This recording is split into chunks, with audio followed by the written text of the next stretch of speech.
नमस्कार दोस्तों, स्वागत है आपका हमारे चैनल टेल्स बाय यशु पर। यहाँ पर आपको मिलेंगी रोचक और सस्पेंसफुल कहानियाँ। अगर आपको यहाँ पर हमारी कहानियाँ पसंद आती हैं तो कृपया करके आप हमारी वीडियोस को लाइक करें, इसको अपने दोस्तों को साथ शेयर करें और साथ के साथ अपना कमेंट करना ना भूलें। अगर आप इस चैनल पर नए हैं तो कृपया करके इसे सब्सक्राइब भी करें। आपका ज़्यादा समय न लेते हुए चलो आज की कहानी को शुरू करते हैं। रोहित के पैलेस में अपने रूम में बैठी हुई अनिका बीबी यही सोच रही थी कि तभी उसे रोहित की आवाज़ आती है। क्या सोच रहे हो तुम?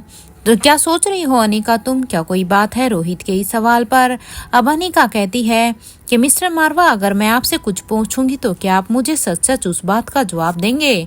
अनिका की इस बात पर अब रोहित कहता है, हाँ पूछो ना अनिका, इसमें बार बार में परमिशन लेने की क्या जरूरत है? तुम मुझसे कुछ भी पूछ सकते हो। अगर वो मेरे लिए बताना जरूरी होगा तो मैं तुम्हें क्यों नहीं बताऊंगा।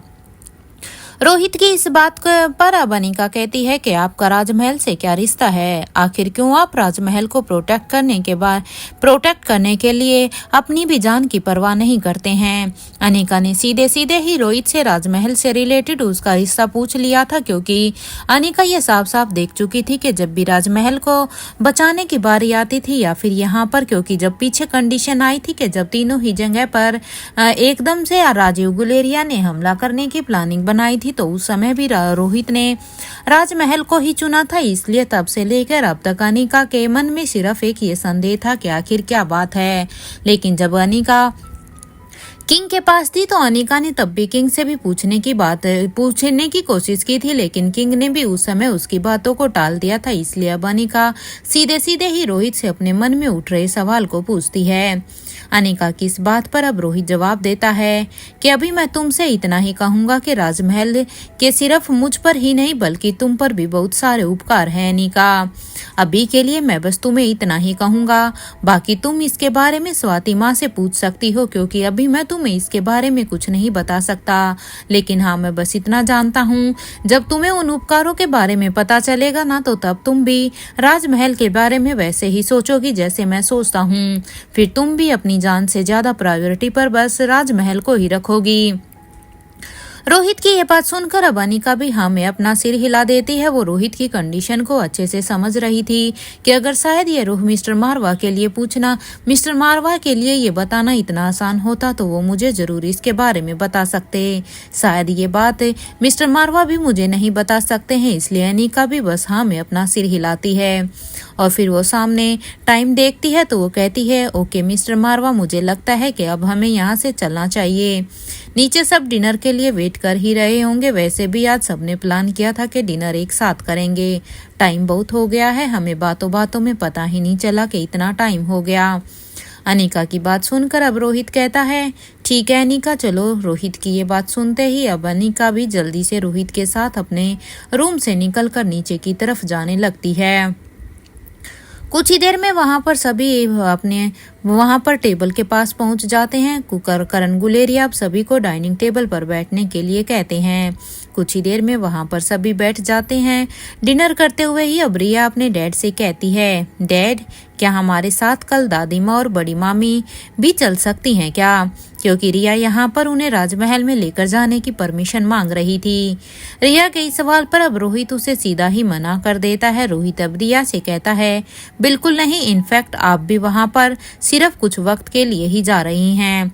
क्योंकि रोहित बिल्कुल भी नहीं चाहता था कि उसकी माँ और अंजलि मामी राजमहल में जाएं। क्योंकि रोहित एक बात ये भी अच्छी तरह से जानता था कि अगर उसकी माँ फिर से राजमहल में गई तो शायद उसके पुराने जख्म फिर से ताजा हो जाए। इसलिए रोहित ने साफ साफ शब्दों में ही रिया को मना कर दिया था और साथ के साथ रिया को भी कह दिया था कि आप भी ज्यादा वक्त के लिए वहां नहीं रुक सकती हैं, क्योंकि रोहित अभी भी आने वाले खतरे से अच्छी तरह से अनजान था।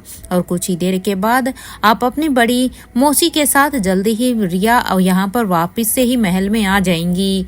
रिया को अपने डैड की बात को सुनकर बुरा जरूर लगा था। इससे पहले कि रिया कुछ कहती, आयशा मारवा ने अब रोहित से कहा कि क्या तुम मेरी वजह से मुझे और अंजलि को वहां जाने नहीं दे रहे हो, क्योंकि आयशा मारवा अच्छे से समझ रही थी कि आखिर रोहित किस वजह से उन दोनों को वहां पर राजमहल में जाने के लिए मना कर रहा था।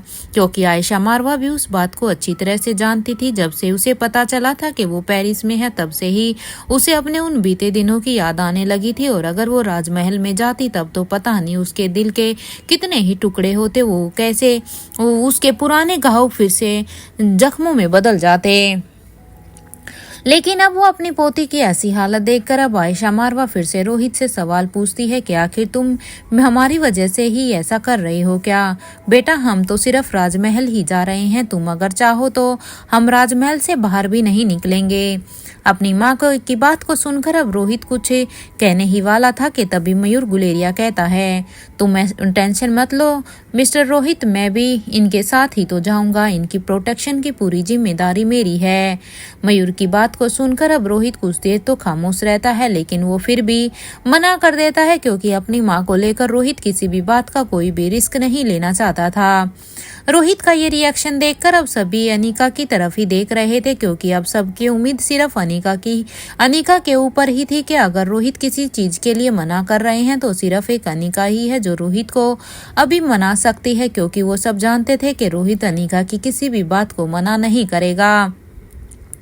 जब अनिका ने सबको इस तरह से सबको खुद की तरफ घूरते हुए देखा तो वो खुद भी कंफ्यूज हो गई थी, क्योंकि अब वो यहाँ पर रोहित को कैसे मनाए। वो उनकी नजरों को देखकर ही समझ गई थी कि वो अब सब अनिका से गुहार लगा रहे हैं आंखों ही आंखों से कि वो रोहित को इस चीज के लिए मनाए।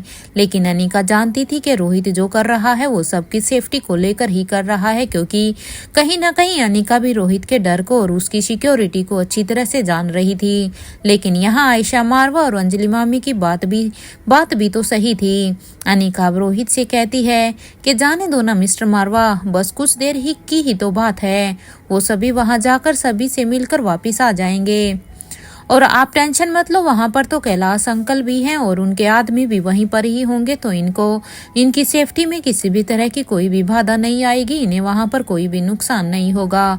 क्योंकि एक तरफ से तो यहाँ पर मयूर जा ही रहा है और वहां पर महल में भी कैलाश अंकल अपनी पूरी सिक्योरिटी के साथ वहां पर मौजूद होंगे। और तुमने भी तो अपने कुछ आदमियों को राजमहल का सर्वेंट बनाकर वहां पर भेजा हुआ है, तो मिस्टर मारवा आप इतना टेंशन क्यों ले रहे हो? डोंट वरी, तुम आयशा माँ और अंजलि मामी को भी इनके साथ जाने दो अगर इनका इतना मन है। हालांकि आयशा मारवा का वहां जाने का मन तो नहीं था, लेकिन वो रिया की वजह से खुद के साथ ये सेक्रीफाई कर रही थी। अनिका की बात पर अब रोहित कहता है कि ठीक है, और फिर वो सावित्री की तरफ देखकर कहता है कि आप भी इनके साथ ही जाइएगा। हालांकि रोहित ने वहां पर नॉर्मली सावित्री को ये कहा था, लेकिन रोहित ये बात अच्छी तरह से जानता था कि सावित्री भी उनको अच्छी तरह से प्रोटेक्ट कर सकती थी, क्योंकि जो टेक्निक सावित्री जानती थी वो इनमें से शायद कोई भी सिक्योरिटी में नहीं जानता था, क्योंकि रोहित ने मारवा हाउस में सावित्री की फाइटिंग स्किल्स को अच्छे से देखा था और परखा भी था। इसलिए अब रोहित सावित्री को भी उनके साथ जाने के लिए बोल देता है। रोहित की बात सुनकर अब वहां पर खड़ी हुई सावित्री भी कहती है कि रोहित बाबा, ये भी कोई कहने की बात है क्या? मैं भी वहां पर जाऊंगी, अगर आयशा मैडम वहां पर जा रही है तो मैं तो डेफिनेटली ही उनके साथ ही जाऊंगी ना। यहाँ पर अब सभी थोड़ी ही देर में अपना अपना डिनर फिनिश कर लेते हैं। ऐसे ही छोटी मोटी बातों में तभी अनिका के मन में फिर से एक ख्याल आया। अनिका ने अब मयूर गुलेरिया से कहा कि तुम डिनर के बाद जरूर हमारे रूम में आना। अनिका की ये बात सुनकर अब मयूर गुलेरिया भी हाँ में अपना सिर हिला देता है। हालांकि वो सोचता है कि आखिर अनिका को उससे ऐसी क्या बात करनी है जो वो उसे रूम में बुला रही है, लेकिन अपने सवालों को वहीं पर ही कुछ देर के लिए फुल स्टॉप लगाते हुए वो वहीं पर अभी बैठा रहता है और वहां पर से अब अनिका और रोहित के जाने का इंतजार करता है। अब थोड़ी ही देर बाद कुछ सब एक दूसरे से बात करते हैं, उसके बाद अब वो सभी अपने अपने रूम में चले जाते हैं। तो वहीं मयूर गुलेरिया भी अब अनिका के कहे अनुसार अनिका और रोहित के कमरे में ही उनके साथ चलने लगता है। अंदर जाते ही अब अनिका सबसे पहले अपने कमरे के दरवाजे को बंद कर देती है, क्योंकि अनिका बिल्कुल भी नहीं चाहती थी कि उनके बीच के हो रही बातें किसी को भी सुनाई दें। अनिका अब अपने कमरे में आने के बाद अब मयूर से पूछती है, क्या तुम मुझे बता सकते हो कि व्योमा ने आकाश के साथ क्या किया था? अनिका की सोई अभी भी व्योमा पर ही अटकी हुई थी। जब तक अनिका को उसके सारे ही सवालों का जवाब नहीं मिल जाता तब तक शायद अनिका भी चैन से बैठने वाली नहीं थी। इसलिए अनिका मयूर गुलेरिया से ही अब इन सब सवालों को पूछने की कोशिश करती हैं, क्योंकि मयूर गुलेरिया स्टार्टिंग से ही गुलेरिया हाउस में रहे थे, तो उन सब की परवरिश एक साथ ही हुई थी। इसलिए अब अनिका के पास अभी मयूर से ही पूछने का रास्ता बचा हुआ था। इसलिए व्योमा के बारे में अब अनिका मयूर से पूछती है। अनिका के इस सवाल पर मयूर उसे बड़ी ही हैरानी से देख रहा था कि आखिर इतने सालों के बाद आखिर अनिका व्योमा के बारे में क्यों पूछ रही है। आखिर आज इतने सालों बाद क्या हुआ है कि वह अनिका को व्योमा के बारे में सब कुछ जानना है। तभी मयूर अभी हैरानी में ही था और वो बस अनिका को ही हैरानी में देखता है और अब पूछता है कि आखिर तुम्हें कैसे पता चला कि व्योमा ने आकाश के साथ कुछ किया था, क्योंकि मयूर भी इस बात को अच्छी तरह से जानता था कि अनिका तो गुलेरिया हाउस में बहुत बाद में ही आई थी। उसके बाद तो व्योमा बस कुछ समय के लिए ही गुलेरिया हाउस में रही थी। उसके बाद जब व्योमा ने करण गुलेरिया को मारने की कोशिश की थी तो आकाश ने उसे खुद एक दूसरे घर में अकेले ही शिफ्ट करा दिया था। मयूर की इस बात पर अनिका कहती है वो मैं तुम्हें बाद में सब डिटेल में बताऊंगी, पहले मैं तुमसे जो भी सवाल पूछ रही हूँ तुम बस मेरे सवालों का सीधा सीधा जवाब दो, क्योंकि अभी मेरे लिए वही सब जानना जरूरी है। अनिका के इस सवाल पर अब मयूर कहता है कि उसने बहुत कुछ किया है अनिका अब आकाश को हर्ट करने के लिए, लेकिन हाँ एक बार मुझे याद है, क्योंकि उसके बाद हमारे पेरेंट्स ने हमें व्योमा के साथ खेलने से ही मना कर दिया था। क्योंकि अनिका मैं तुम्हें क्या क्या बताऊं कि आखिर व्योमा ने क्या क्या किया है, लेकिन बस मैं एक बात तुम्हें अभी बता सकता हूँ, क्योंकि वो बात बहुत ही सीरियस हो गई थी, जिसके बाद हमारे सबके पेरेंट्स भी डर गए थे और उन्होंने हमें साफ साफ मना किया था कि अब कोई भी व्योमा के साथ नहीं रहेगा और ना ही उसके साथ खेलेगा। अब अपनी बात को आगे बढ़ाते हुए मयूर फिर से कहता है ये तब की बात है जब आकाश सिर्फ 5 साल का था और तुम सब भी और हम सब भी लगभग उसी के ही उम्र के थे। कोई छोटा था कोई बड़ा था, हम सारे ही बच्चे उस वक्त गुलेरिया हाउस में ही हाइड एंड सीक खेल रहे थे और इसी गेम के बहाने व्योमा अब आकाश को एक रूम में लेकर गई और उसने अंदर की तरफ उसे धक्का दे दिया और फिर उस रूम के दरवाजे को बंद कर दिया।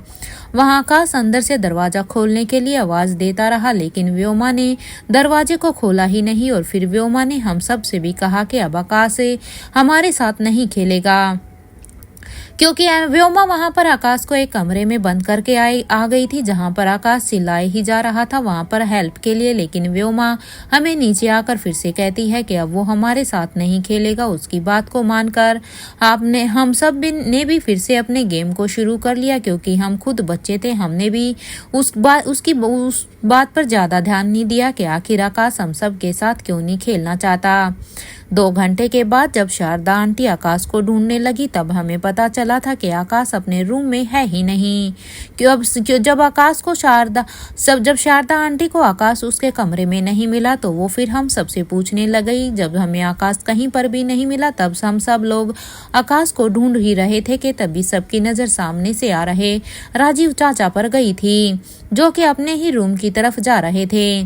राजीव चाचा बहुत कम ही गुलेरिया हाउस में आते जाते थे, कभी कभी तो सालों लग जाते थे उन्हें वापिस से गुलेरिया हाउस में आने के लिए, लेकिन वो नहीं आते तो फिर हमें भी लेकिन जब वो वहां पर आते थे तो हमें भी उनसे बहुत ही डर लगता था, क्योंकि वो ज्यादा किसी से बात नहीं करते थे। वो बस अपने आप में ही रहते थे। उनका ऑरा ही इतना तेज होता था कि हम बच्चे तो उसके पास भी नहीं फटकते थे।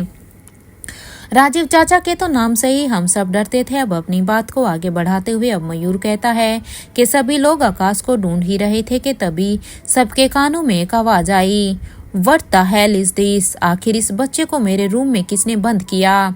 ये बात सुनकर तो सभी ने आवाज की तरफ देखा तो ये आवाज किसी और की नहीं बल्कि राजीव चाचा की ही थी, क्योंकि जब राजीव चाचा वहां गुलेरिया हाउस में आए थे तो वो सीधा ही अपने कमरे में चले गए थे। जब राजीव चाचा अपने कमरे में गए तो वहां पर आकाश पहले से ही था। आकाश को वहां पर देखकर राजीव चाचा का गुस्सा एकदम से ही बढ़ गया। पता नहीं राजीव चाचा को आकाश से ऐसी कौन सी नफरत होती थी, जब भी उन्हें आकाश दिखता था तो उनका गुस्सा एकदम से अपनी चरम सीमा पर होता था।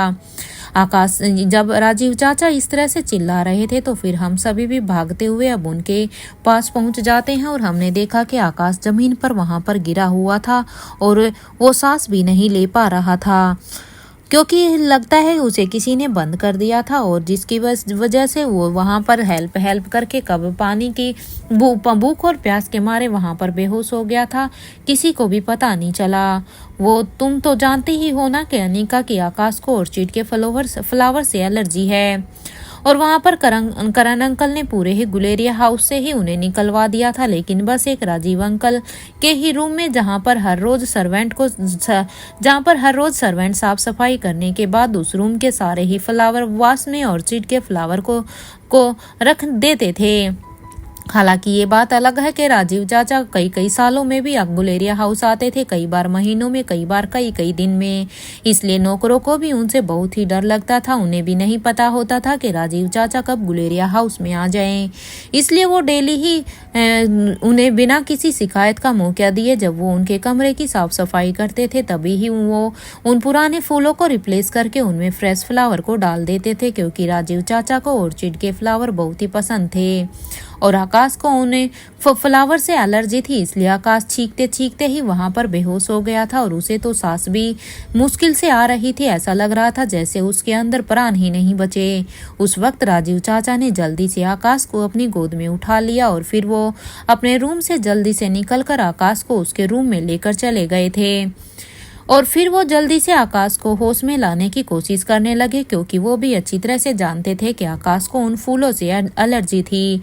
इसलिए ही सबसे पहले उन्होंने उन्हें अपने रूम से उसे बाहर निकाला, लेकिन काफी वक्त तक जब आकाश होश में नहीं आया तो उन्होंने अपनी पॉकेट से तब एक टैबलेट निकाल कर उसे आकाश के मुंह में डाल दिया और कुछ ही देर में आकाश ने अब अपनी आंखें खोली तो वो अब जल्दी से राजीव चाचा को अब कसकर हक कर लेता था कर लिया था, क्योंकि भले ही राजीव चाचा कितने ही गुस्से में क्यों ना रहते थे, भले ही वो आकाश को ज्यादा पसंद नहीं करते थे, लेकिन फिर भी आकाश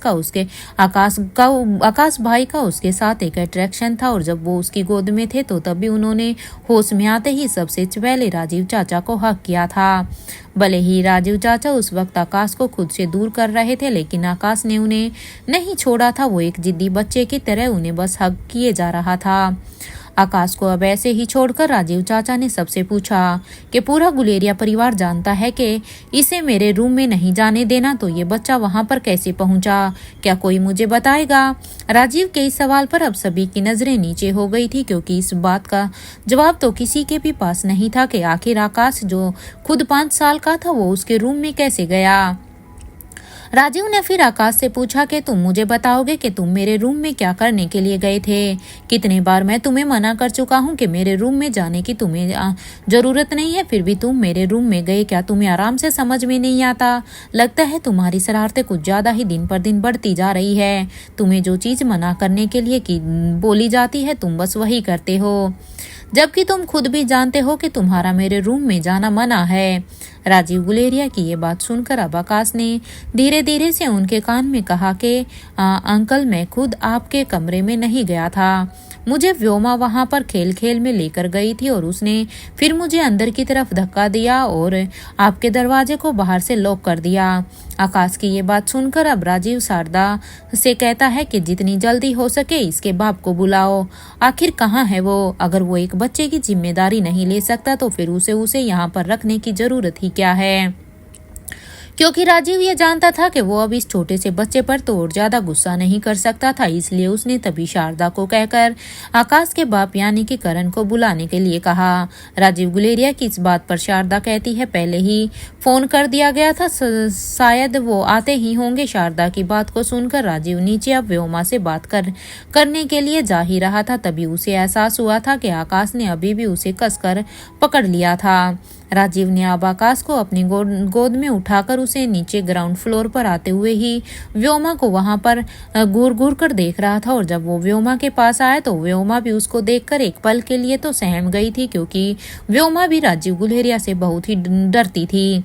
लेकिन व्योमा ने जब राजीव की गोद में आकाश को देखा तो वह और भी डरने लग गई थी। अब जब राजीव गुलेरिया व्योमा के पास आता है तो अब वो उसे डांटने लगता है। राजीव चाचा ने उस वक्त व्योमा को जमकर डांट लगाई थी, जिससे व्योमा वहां पर रोने लगी थी कि तभी उस वक्त करण अंकल भी वहां पर आ गए थे। व्योमा ने जब करण अंकल को देखा तो वो दौड़कर उनके पास चली गई और वो कहने लगी कि देखिए ना पापा, मुझे राजीव चाचा किस तरह से डांट रहे हैं, वो किस तरह से मेरे ऊपर चिल्ला रहे हैं। इससे पहले कि करण गुलेरिया व्योमा की बात को सुनकर कोई भी रिएक्शन देते, उससे पहले ही राजीव चाचा ने कहा कि अगर तुम्हें गुलेरिया हाउस को धर्मशाला बनाने का शौक है ना, तो देखकर लोगों को घर के अंदर लाया करो। राजीव की बात को सुनकर अब करण गुलेरिया शारदा की तरफ देखने लगता है। वो इशारों में शारदा से हर एक बात को जानने की कोशिश करता है कि आखिर राजीव का इतना गुस्सा क्यों बढ़ा हुआ था, आखिर उसके अब्सेंस में यहाँ पर क्या हुआ है जो राजीव उसे ऐसे ताना दे रहा है। शारदा ने तभी करण गुलेरिया को सारी ही बातें बता दी थी। पूरी बात को सुनने के बाद अब करण गुलेरिया ने राजीव गुलेरिया से पूछा, आकाश ठीक तो है ना? करण गुलेरिया की ये बात सुनकर अब आकाश फिर से कहता है, करण अंकल मैं ठीक हूँ, राजीव चाचा ने मुझे बचा लिया, नहीं तो शायद आज तो मैं मर ही जाता। ये कहते हुए ही अब आकाश राजीव को देखने लगता है। यहाँ राजीव गुलेरिया अब आकाश से कहता है, अब तुम्हारे पापा तो किसी भी काम के नहीं है। ये कहते ही राजीव अनुपम की तरफ घूर घूर कर देखने लगता है, क्योंकि जब करण गुलेरिया यहाँ पर आकाश को लेकर आए थे तो करण गुलेरिया ने अनुपम को ही उसे सौंप दिया था, इसलिए अनुपम ही उसके पिता थे सब एक डॉक्यूमेंट में। अब राजीव भी यही सोचते थे कि अनुपम ही इसके पिता है, इसलिए अब वो अनुपम को एक टोंट मारते हैं और घूर घूर कर देखते हैं। अपनी बात को आगे बढ़ाते हुए अब राजीव कहता है कि मेरे ख्याल से तुम्हें अपने करण अंकल के पास जाना चाहिए। ये कहते हुए ही राजीव आकाश को अपनी गोद से उतार देता है। करण गुलेरिया अब आकाश को जल्दी से अब अपनी गोद में उठा लेता है, क्योंकि करण गुलेरिया का आकाश के साथ स्टार्टिंग से ही कुछ ज्यादा ही लगाव था। वो भी बस इसी पल का ही वेट कर रहे थे कि कब राजीव उसे अपनी गोद से उतारे और वो उसे अपनी गोद में लेकर उसे अच्छी तरह से चेक करे कि उसे कुछ हुआ तो नहीं है। जब तक करण उसे अच्छी तरह से खुद चेक नहीं कर लेते तब तक शायद करण के दिल को भी तसल्ली नहीं मिलने वाली थी। अब तक सभी वहां से चले जाते हैं। शारदा भी अब व्योमा को लेकर उसके रूम में चली जाती है, उसे उसके रूम में छोड़ने के लिए। आकाश अब करण गुलेरिया के कंधे पर सिर रखकर सो जाता है। राजीव अब वहां से जा ही रहा था कि तभी उसे करण के पीछे से आवाज सुनाई दी। करण ने अब राजीव से कहा कि तुम्हें आकाश को वही मेडिसिन दी है ना जो तुमने कभी अंजलि के लिए बनाई थी। करण गुलेरिया की इस बात पर अब राजीव कहता है कि तुम्हारे इस बात से कोई भी लेना देना नहीं है, तुम अपने काम से मतलब रखो, मुझे मेरे काम करने दो। ये कहते हुए ही अब राजीव वहां से चला जाता है और करण भी अब आकाश को लेकर वहां से चले जाते हैं। यहाँ मयूर गुलेरिया अनिका को उस इंसिडेंट के बारे में सारी ही बातों को बता देता है कि उस समय क्या क्या हुआ था जब आकाश गुलेरिया सिर्फ 5 साल का ही था। मयूर की ये बात सुनकर तो अनिका और रोहित दोनों ही अब हैरानी से एक दूसरे को देख रहे थे, लेकिन दोनों को ही व्योमा पर अब बहुत ही ज्यादा गुस्सा आ रहा था, क्योंकि व्योमा जैसी हरकत बचपन से ही कर रही थी उसकी तो उन्हें भी उम्मीद नहीं की थी। उन्हें अब व्योमा की सोच से उनकी हरकतों से घिन आ रही थी कि आखिर कोई भी इतना कैसे कर सकता है, वो भी एक बचपन में। अनिका अब मयूर गुलेरिया से पूछती है, क्या इसके अलावा और भी कुछ हुआ था क्या? अनिका की बात को सुनकर अब मयूर कहता है कि व्योमा कोई भी मौका नहीं छोड़ती थी आकाश को हर्ट करने का। जैसे ही व्योमा को कभी भी किसी भी समय टाइम लगता तब भी उसे आकाश अकेला दिखता तो वो उसे हर्ट करती रहती थी। लेकिन मुझे कुछ याद नहीं है, जो याद था वो मैंने बता दिया, क्योंकि उस समय मैं भी तो बच्चा ही था। मयूर की ये बात सुनकर अब अनिका कहती है, ठीक है अब तुम यहाँ से जाओ, रात बहुत ज्यादा हो चुकी है और कल सुबह भी तो तुम्हें सबके साथ राजमहल में जाना है। और हाँ मयूर प्लीज ध्यान से, क्योंकि तुम्हें भी पता है कि यहाँ पर बच्चे सेफ नहीं है और इसलिए राजमहल में जाते टाइम तुम्हें पूरी ही सिक्योरिटी को ध्यान से देखना है। हालांकि अनिका मयूर की सिक्योरिटी को अच्छी तरह से जानती थी कि मयूर की सिक्योरिटी को तोड़ना इतना आसान काम नहीं था। अनिका की ये बात सुनकर अब मयूर भी हाँ में अपना सिर हिला देता है और फिर वो रोहित और अनिका के रूम से उन्हें गुड नाइट बोलकर वहां से बाहर निकलकर अब वो एलिवेटर से अपने रूम की तरफ जाने लगता है। यहाँ अनिका ने भी अब अपने रूम को मयूर के निकलने के बाद दरवाजा अच्छी तरह से बंद कर दिया था और अब वो रोहित से कहने लगी, मिस्टर मारवा अब तो मुझे कंफर्म हो गया है कि अंजलि मामी की बेटी व्योमा नहीं है। अनिका की ये बात सुनकर अब रोहित कहता है कि मुझे लगता है कि पहले हमें इसके बारे में पापा से बात करनी होगी। इससे पहले हम कोई भी डिसीजन या कोई भी कंक्लूजन निकाले, उससे पहले हमें पहले पापा से बात करनी चाहिए। रोहित की ये बात सुनकर अब अनिका भी हाँ में अपना सिर हिला देती है और फिर वो बाथरूम में शावर लेने के लिए चली जाती है। कुछ ही देर के बाद अनिका जब शावर लेकर बाहर आ जाती है तो रोहित उससे कहता है, मैं शावर लेकर आता हूँ। ये कहते हुए अब रोहित भी बाथरूम में चला जाता है। यहाँ अनिका भी अपने बालों को सुखा ही रही थी और उसके दिमाग कहीं और ही था, लेकिन अभी भी बहुत सारे ही सवाल थे जो अभी भी उसके दिमाग में घूम रहे थे। फिजिकली तो अनिका वहां पर मिरर के सामने खड़ी होकर अपने बालों को सुखा रही थी, लेकिन उसका माइंड अभी भी कहीं और ही घूम रहा था। कभी अनिका को एहसास ही नहीं हुआ कि रोहित कब शावर लेकर बाथरूम से बाहर आ गया है। रोहित अनिका को अब इस तरह से कहीं खोया हुआ देखकर अब उसके करीब जाकर उसके कमर को एकदम से पकड़कर उसे अपनी तरफ खींच लेता है। अनिका जो कि खुद इतने ख्यालों में थी, उसे भी एहसास नहीं होता और वो एकदम से उसका शरीर इतना ढीला था कि रोहित की एक पकड़ से ही वो सीधा ही रोहित की बाहों में चली जाती है। रोहित के सफर से ही अब अनिका का ध्यान टूटा तो उसने रोहित से कहा, मिस्टर मारवा, कल की रात क्या कम पड़ गई थी आपके लिए, आपको रोमांस करने के लिए, जो आप आज भी वही हरकतें कर रहे हैं। अनिका की इस बात पर अब रोहित जवाब देता है कि तुम्हें प्यार करने के लिए तो मुझे ये जिंदगी भी कम पड़ जाएगी, वो तो सिर्फ एक रात थी अनिका। ये कहते हुए ही अब रोहित अनिका के कंधे पर एक किस करने लग जाता है। रोहित की किस से अब अनिका जल्दी से अपना चेहरा रोहित की तरफ ही कर लेती है। अब रोहित अनिका से कहता है, प्लीज आज कुछ भी मत बोलो, मैं बस तुम्हारे इस खूबसूरत से चेहरे को मन भर के देखना चाहता हूँ। क्योंकि रोहित भी अच्छी तरह से जानता था कि कल से उसे भी शायद स्वाति मल्होत्रा के साथ फिर से अपनी फाइटिंग स्किल्स को पूरा करना है। उसके बाद पता नहीं वो अनिका से फिर कब मिल पाएगा। इससे पहले कि अनिका रोहित की इस बात का कोई भी जवाब देती, रोहित ने अनिका को अपनी बाहों में भर लिया था। अनिका रोहित के इस बिहेवियर से थोड़ा सा हैरान जरूर थी, क्योंकि वो शायद नहीं जानती थी कि रोहित यहाँ फिर से जाने वाला है, लेकिन अनिका ये जरूर जानती थी कि अनिका शायद कल के बाद रोहित को फिर नहीं देख पाएगी, क्योंकि दोनों ने ही अब तक ये दोनों को इससे ये कंफर्म नहीं किया था कि कल से वो दोनों अपनी अपनी जर्नी पर फिर से जाने वाले हैं। अनिका यहाँ पर अपनी जर्नी के बारे में सोच रही थी कि वो उसके बाद मिस्टर मारवा से नहीं मिल पाएगी, और दूसरी तरफ रोहित भी यही सब सोच रहा था, क्योंकि अनिका को खुद भी नहीं पता था कि उसे वहां पर कितना वक्त लगेगा। इसलिए आज अनिका रोहित को रोक नहीं रही थी।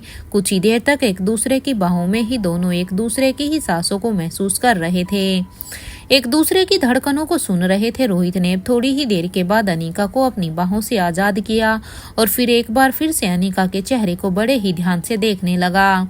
अनिका ने जब रोहित की आंखों में देखा तो उसे अपने लिए ढेर सारा प्यार उसकी आंखों में नजर आया। ये देखकर तो अनिका के गाल एकदम से ही शर्म से एप्पल की तरह बिल्कुल लाल हो गए थे। अनिका अपनी नजरों को इधर उधर अब घुमाने लगी थी, कहीं रोहित उसकी इस शर्म को महसूस ना करे। अनिका को इस तरह से शर्माते हुए देखकर रोहित के फेस पर भी एक शरारती स्माइल आ जाती है, क्योंकि अनिका रोहित से अपनी नजरें इसलिए चुरा रही थी कि रोहित उसके इस इमोशंस को ना पकड़ ले, लेकिन इससे पहले वो अपने फेस को घुमाते रोहित उसके हर एक इमोशंस को उसकी हर एक शर्म को अच्छे से देख चुका था। रोहित अब अनिका से कहता है कि क्या चल रहा है तुम्हारे दिमाग में अनिका। रोहित के इस सवाल पर अब अनिका रोहित से कहती है, मेरे दिमाग में तो सब कुछ सही ही है मिस्टर मारवा, आप अपने दिमाग का इलाज करवाओ, क्योंकि मुझे लग रहा है आपके दिमाग में ही कुछ उल्टा सीधा चल रहा है और वो दिख भी रहा है। अनिका की इस बात पर अब रोहित कहता है कि अगर ऐसी बात है तो मैं तो बिल्कुल सही जगह पर ही हूँ अनिका, मुझे तो सोचने की भी जरूरत नहीं है। डॉक्टर अमृता से बेस्ट न्यूरोसर्जन कौन है? क्या तुम किसी और को जानती हो जो कि डॉक्टर अमृता से बेस्ट सर्जन हो? इसलिए मुझे तो अपने दिमाग को किसी को भी चेक कराने की जरूरत ही नहीं है, क्योंकि मेरे पास तो मेरा डॉक्टर खुद ही है। रोहित की इस बात पर अनिका रोहित को एक हल्का सा धक्का देती है, जिससे रोहित सीधा ही अब अपने बेड पर जाकर गिर जाता है। रोहित के पास आकर अब अनिका कहती है, अपनी शरारतों पर थोड़ा सा ब्रेक लगाइए मिस्टर मारवा, क्योंकि आपकी शरारतें कुछ ज्यादा ही होती जा रही हैं। ये कहते हुए ही अब अनिका रोहित से थोड़ा दूर होने ही वाली थे कि तभी रोहित ने अनिका का हाथ पकड़ा और उसे अपनी तरफ फिर से खींच लिया। अनिका अब सीधा ही रोहित के ऊपर आकर गिर जाती है, क्योंकि ये अनिका ने भी नहीं सोचा था कि जब वो रोहित को धक्का देगी तो वो उसे फिर से खींच लेगा, क्योंकि अनिका ने यही सोचा था कि अगर वो रोहित को अपने से दूर करेगी तो फिर रोहित उसे दोबारा से नहीं पड़ेगा। लेकिन रोहित ने उसकी एक्सपेक्टेशन से उल्टा ही किया था। रोहित अब धीरे से अनिका के कान में कहता है, तुम इतनी प्यारी क्यों हो यार, तुम इतनी प्यारी हो कि मैं कब अपने आप से फिसल जाता हूँ मुझे भी पता ही नहीं चलता कि मैं तो तुम्हारे प्यार में ही पागल हो जाता हूँ तुम्हें देख देख कर। रोहित की ये बात सुनकर अब अनिका अपने चेहरे को थोड़ा सा ऊपर उठाकर कहती है, अब बस कीजिए मिस्टर मारवा और मुझे छोड़िए।